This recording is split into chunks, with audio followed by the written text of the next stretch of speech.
সালে পরিণত যখন হয়েছে তখন সেই জায়গাটা রাজনৈতিক দিক থেকে এসেছিল যে বাংলাদেশে একটা ফ্যাসিস্ট বন্দোবস্ত কায়েম হয়েছে। কাজে আমাদের একটা নতুন জায়গায় যেতে হবে।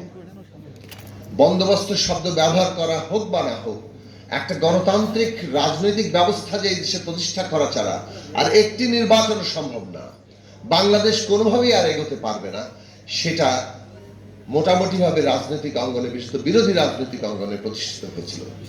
যে কারণে রাষ্ট্র ব্যবস্থার গণতান্ত্রিক রূপান্তর কিংবা সংস্কার কিংবা মেরামত বিভিন্ন ভাষায় রাজনৈতিক দলগুলো এই জায়গায় এসেছিল যে বাংলাদেশটাকে রাষ্ট্র ব্যবস্থাগতভাবে বদলাতে হবে। কেবল সরকার পরিবর্তন বাংলাদেশকে আর কোনো সমাধান এনে দেবে না। এখন একটা রাজনৈতিক বন্দোবস্ত প্রতিষ্ঠা করতে হবে, এইটা আমাদের ছাত্র শ্রমিক জনতা যে অভ্যুত্থান তৈরি করেছে তার ভাষা হিসেবে সামনে এসছে। এমনকি অন্তর্বর্তী সরকারও গ্রহণ